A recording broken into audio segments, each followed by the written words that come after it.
Okay. Welcome back. Today we are so grateful to have as our Me too. second guest ever, Miss Katharina Mark. Hey girl, hey. So happy to be here. In her magenta that matches our logo, it was planned. Another So- barber creation. So I have known Katharina since I want to say 2004. Probably, yeah. Yeah. It's been a long time. Anyway, she is my dear friend, and you have probably 10 more years experience than me. Is that right? Because I know you Probably. started really Yeah, early. Yeah, probably at least 10. Yeah. So- I'm older than you. That's what it means. I really wanted to have, yeah, we were born in River. So we wanted to have Katharina on and talk about her training and how she came up in the hair business. And she was I don't know I think you were a senior stylist by the time I started. Yeah. Like where I apprenticeshiped, she was already a senior stylist. Mm-hmm. So that's how she has like a little time on me here. And we met at Trio Salon in the city. Yes. So can you tell me, I don't recall because I know everything about you, but sometimes I forget details. Did you do beauty school like in high school? No. I went to a beauty school in Madison, Wisconsin that no longer exists. Okay. And then did you know that you wanted to just cut? No, I wanted to do, well, first of all, you have to learn everything. So Right. I didn't know anything yet. And then we had to, at Sassoon, we had to decide if you wanted to be a cutter or colorist. And that's when I made the decision. But I actually liked color a lot. Yeah. Okay. And you started your apprenticeship at Vidal Sassoon, yes? Yes, I worked for 2.5 years in Madison, Wisconsin. And then I went to a Sassoon class in San Francisco to get inspired, and it changed my life completely. And after that, I had to be part of that team. That's exactly what triggered me. It was life changing. Nice. One of those big rocks in the life. Yeah. And then, so at that point, did you do an apprenticeship then at Vidal? Yeah, you have to do an apprenticeship. It was like a year and even a half. if you're already a hair You cutter. have to do it even if you're a hairstylist. It's they say it's a year and a half. It's a year and a half to 2 years. And there are people who take longer, and there's people who never make it past 3 months. Yeah. It's a pretty aggressive Yeah. culling. Yeah. Well, it's the stakes are high. And Yes. you were at Water Tower the whole Yes. time, is that right? Yes. Okay, so the Water Tower in Chicago. Yes. And I don't even know this about you. Were you trained like did you meet Vidal? Was he one of your teachers? No. Okay. So by I did then- meet him. I met him, but and when I was an assistant, and when he came into the back room with his then newest wife, Ronnie, I was assistant.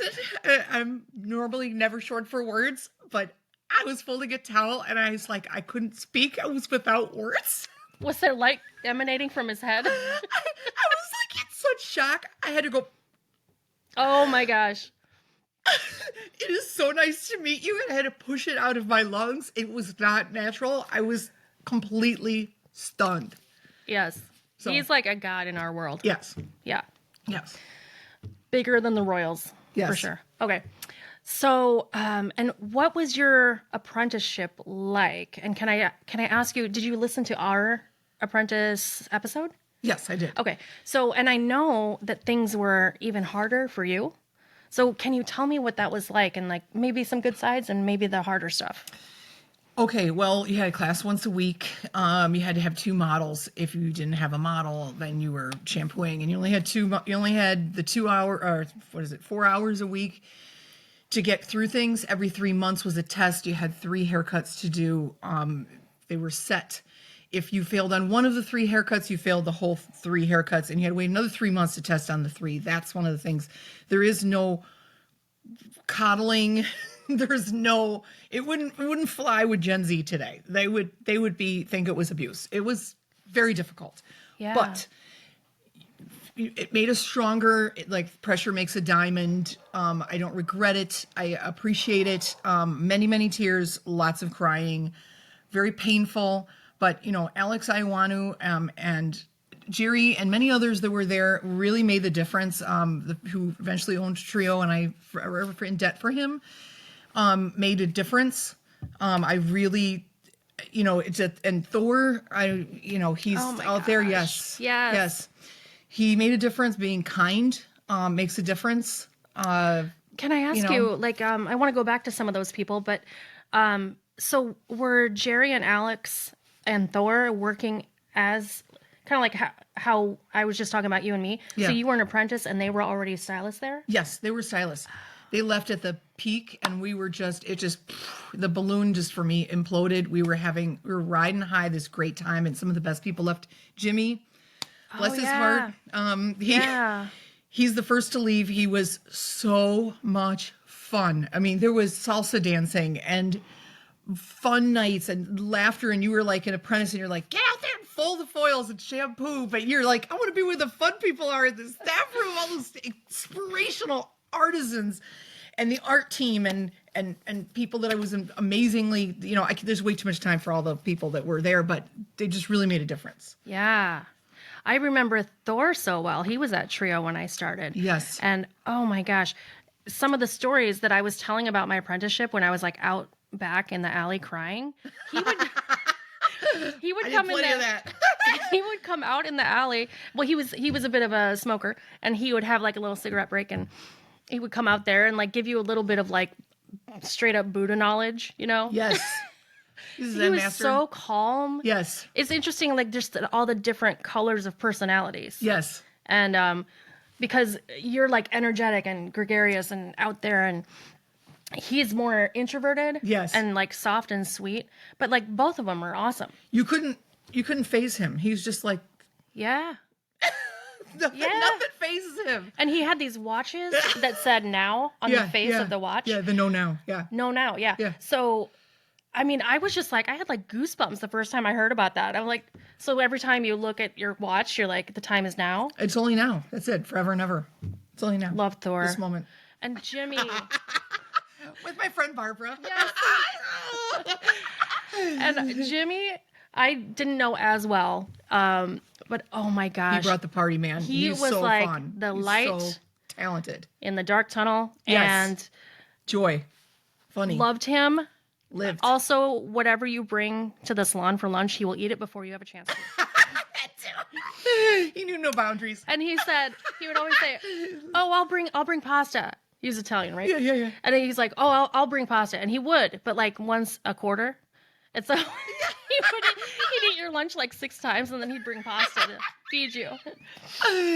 That's the truth. What a cutie. Truth. Anyway, if anyone doesn't know, Trios was called Trio because it was Jimmy, Alex, and Philip. And after, like, before I even got there, Jimmy had gone off to do something different. And so it was just the 2 owners of Trio. So it was a duo instead of a trio, but they kept the name. And and Alex hired me, and I was actually like super grateful. I had just finished beauty school, and I was interviewing at different places, and he was so good to me. He's also like British and charming. So this is the best. Even if he's like, you're a terrible hairdresser and you should die, you'd be like, oh, okay, because of how he would say it. And I can't even... That's the truth. I can't even imagine to tell you how he would do that, but he would.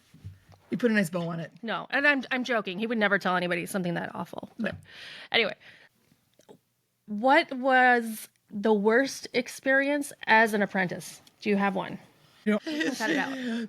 There's many, but a few are life-changing. When you're just blowing snot out your nose and there's no tissue, and they just keep berating you.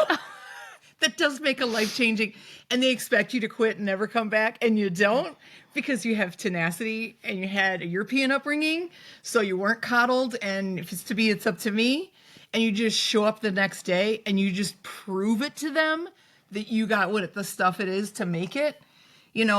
Ask anybody that's been successful, that's cut their teeth, that's still in this business. It's one thing to be in, and it's one thing to stay in. It's also one thing to get to the top, and it's another one to stay there. Very difficult. And ask anybody who's still in this business. They have cut their teeth, they have been punched in the face, and then they have been downgraded and otherwise undermined and otherwise. But you use that as a platform to build your empire on top of, and you rise above it.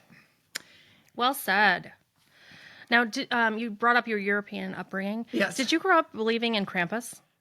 No. I think that's more German than Swiss. Yes. Oh, okay.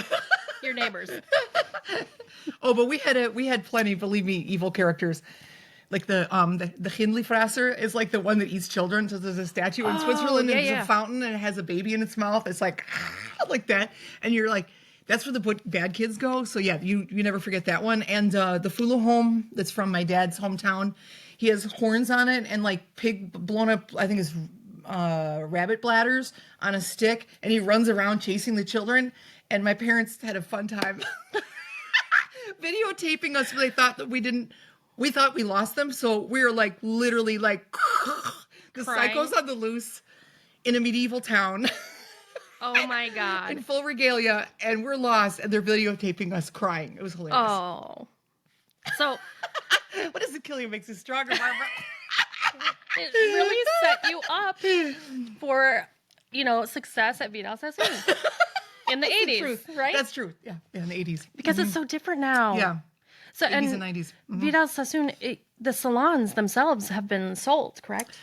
That's a good question. I don't know. I would say that I think lots of the salons have been sold off. There's still Sassoons. They're just not anywhere near us. Yeah. It's just not the same as what it used to be, really. No, it has to evolve. Yeah, You know what I mean? yeah. But they're still number one in education. There's no competition. They're wonderful. You know something super cool that I saw recently? Is it Elon, his son? Is that his name? I think I might be saying it wrong. Yeah, I know we were talking about. But he and his sister, Yes. Vidal Sassoon's children, Yeah. they started a little business. I think it's like a website or something, but it's really cool. It's to met her help too. people. Yeah. It's to help people find stylists, like to hire. Interesting. So you're supposed to be able to like kind of put your hairstylist resume on there, and it's for salon owners to help them find people. Anyway, I thought it was really cool. That is super cool. Yeah.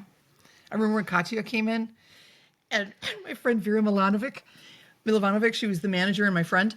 She had cut her hair, and she said to her, "What's wrong with you? Your father is Vidal Sassoon. You need to have a cool haircut." And then she's like, "You know what? You're right. Cut my hair off." And she did it. She loved it. She did such a good job. That's awesome. Now, what is the iconic haircut? Is it a 7-point? No, 5-point. 5. See, I'm a hair colorist. It's true. I was dumbing it down. I thought it was originally the 9-point, but I'm like, 1, how 2, many 3, points? 4, 5. Okay, got it. And you have to have the hairline. Yes, okay. You have to have the W hairline. One thing I wanted to bring up about that apprenticeship stuff, I'm sure it was like this even more for you, but I thought it was a little crazy that when they say you have to have somebody, with white hair that has not colored their hair, that wants to be a red Yes, tone. extremely specific. Very specific stuff. And That you haven't then done a million times before. to whack this across your face, Yeah. they actually wanted them to be pretty, like it mattered. Yes. I thought that a hair model just had to have good hair. No. No. Especially for a test. It's actually, it matters that you had good looking models. It's wild. It's wild. Yeah. And did you have to do a soiree for Yes. a final exam? I had to do a soiree. Yeah. Oh my gosh. So that's like a mini runway thing in the salon, correct? I mean, for me, I was like, they all wore sunglasses. It was lame because I was just like, I cannot handle organizing 6, 7, 8 models, having various haircuts. And then first you had to do the ones with the basics all over again. And then you had to do a final where you do a creative, and they all had to be creative. So just organizing all those people, making sure they had color with the other assistants, collaborating all that, having them all be there on like a Tuesday at 5:00. That was hard enough for me. But, other greats that I work with, Gustavo Briand and Homer, would literally do like, they're dancing, they have like music and doing all this stuff. And I'm like, dude, and of course they both own salons. Like, of course, this is the artisanal level that we worked with. Yeah. Do you know what I mean? Yeah. What does Gustavo own? Gustavo has his place in Florida. Like he's a great colorist, and he has a YouTube channel and everything else. And Gustavo's World, look that one up. Awesome. Michael Davis owns Smith and Davis. There's like, oh my God, Soren Liffler. He has a salon in Atlanta. They all have a salons, and I'm missing people, but there you go. Now, one thing that I've always known about Katharina that somehow I'm like an extreme introvert and she's an extreme extrovert, but we love each other. Yes. And something that she loves to do that I have zero interest in, which I'm a little embarrassed to say, are the hair competitions. So, like, to be in a publication that is for hairdressers, like Salon Today, well, Behind the Chair, things like that. Chicago Cosmetology. Yes, yes. So there's these competitions you can enter. Naha. That's the big one. Naha is the big one, yeah. Anyway, there's these competition shows for people in our craft, and she loves to enter them, and she loves to win them. I love it more if I could win all the time. I won once. Okay. Well, tell us about your experience when you won. Okay. Well, first of all, I can't do anything without giving credit to people who lifted me up and we worked with, and I cannot underemphasize teams and collaborations. And number one person I want to say that is an endless collaborator is Jessica Line and Chad Atwood. Vera doing all the Photoshop that I mentioned earlier in the one that we won, which was the Rising Stars competition. It was a makeover competition. And, our model was cute. Vera photoshopped the model's nose. That was the only thing that was photoshopped. It was, it's like, took the ball off the end. That was the only thing that was photoshopped. The hair was not photoshopped. Yeah.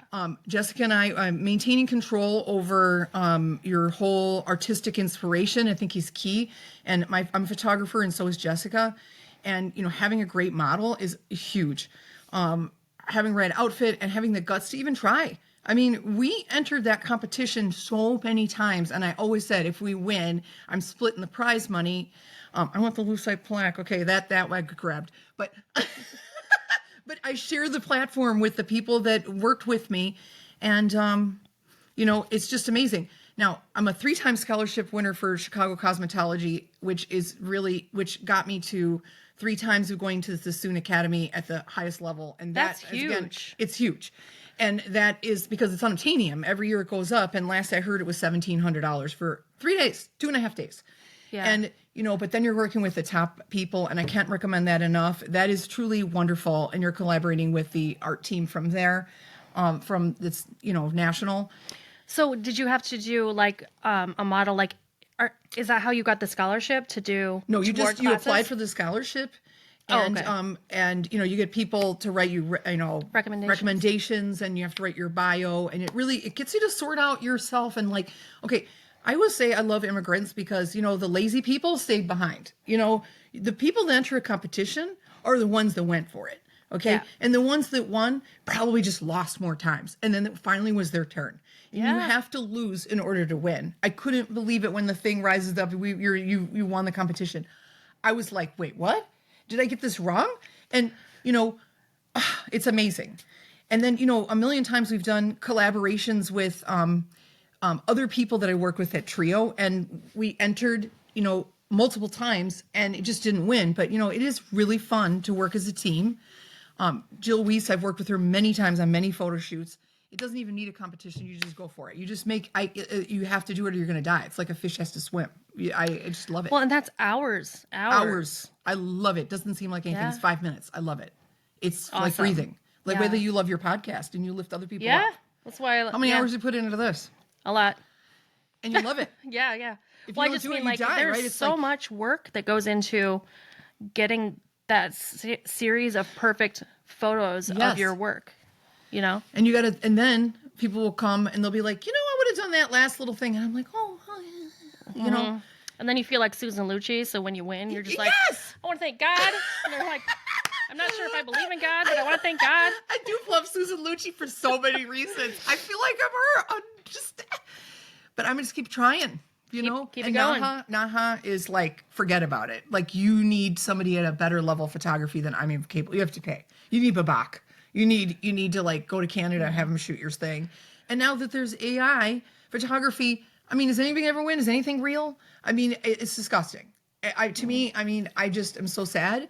But there is still room to make it as a small person. I did once. I can do it again. Or, I don't even worry about it anymore. I make my own photo shoots. Don't worry about prizes. I just do it anyway. Yeah. So switching gears just a little bit. So after the COVID pandemic happened, is when I ended up at having a salon suite and being on my own, which I never thought I'd do. And I just loved it once I did so it. brave. You were so And brave. and Katharina has now done that. So Yes. she is down the hall from me, which is amazing. Literally, it made it possible because you were there. Because I knew I had a team collaborator. Yeah. Somebody to work with. Yeah. I'm not a solo act. I am a collaborator. And we do a lot together. And, Yeah. and I love working with you. Yeah, me too. It would not be the same if you weren't Yeah. there. It would not be the same. I would say since the pandemic, of course, like, things are evening out in the world and things are okay.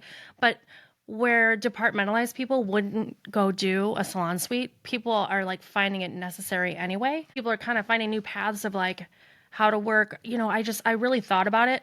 I don't want to cut hair. I thought, should I? Because I'm going into a salon suite. And, but there's a couple colorists in the building that we work in.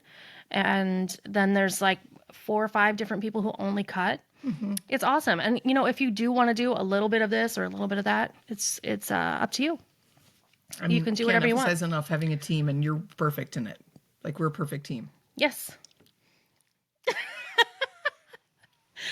Also, we've always thought that we were maybe related. Yeah, right? And it is Since you're possible. Swiss too. Because I have, I think I'm 1/16 Swiss. Still rare. Rare. Yeah. Anyway, I do have, because I grew up Mormon, I happen to know that I have ancestors from Bern. Okay, well, then we're definitely related. See, we're related somehow. Yeah. Anyway. Oh, but what I was getting at is, how do you feel about being in a salon suite and being on your own versus the salon environment? I love it so good. much. I was wondering if you would find it off-putting because of your like artistic nature and how you kind of have worked in salons that I've been in. But Well, I miss a team. yeah, That's the only thing I miss. I miss a team. I miss the youthful apprentices that half of them should be my models, and they're amazing. Thank you, all models, including my daughter and a million other ones, which way too many to mention. I end up cutting half the staff's hair because I freaking love it, and I hate to beg to get my hair done. So guess what? I do my own hair now. It's like, whatever. Cut my own hair now. But you know what? I don't want somebody else to feel like they can't ask me. So I take care of it. So another thing is there's no ceiling and there's no limit to your potential. They give you a floor, but you're going to build yourself up. And I can't say enough about salon lofts. I actually specifically love them. I would love to actually do a program at the beauty show and like throw that in there and teach young people how to get started. But I will tell you though, you don't do this on year 2, young people watching. yeah. You need to be in the business, cutting your teeth, put your time in, paying your dues, learning about people, about everything else for 5, 7, 8, 10 years. And then if you think that you can do it, then you need to be able to self-promote. You have to have clientele, basic business skills, because guess what? You're everything. You got to do it all. You got to run the Instagram page. You got to take the pictures. You've got to do the advertising, bookkeeping, taxes. Yes, you can hire people for some of it, but you know what? And you got to clean. And guess what? Salon Lost, did you notice, Barbara? We have the cleanest staff room I've ever worked in my life. Nobody leaves their shoes there. It's clean. Magic. It is. We don't want people to take control over their business, then business runs better. Yeah. You don't have a person putting a limit on top of you, holding you back, potentially because they're jealous or they have their own problems or insecure. Yeah. And they don't want to keep you in their little box and keep the little pretty bird to themselves, the little parrot they want only to sing for them. They don't want that bird going free. Well, sometimes the birds get free, right? Yeah. And we sing. And we're wonderful. And we're happy. So happy I can't even. Yes. You know? Well, thanks so much for coming on. Thank you so much. I loved being here. We are going to talk with Katharina next week. So this is part 1. Woo. Tune in. Thank you. Tune in.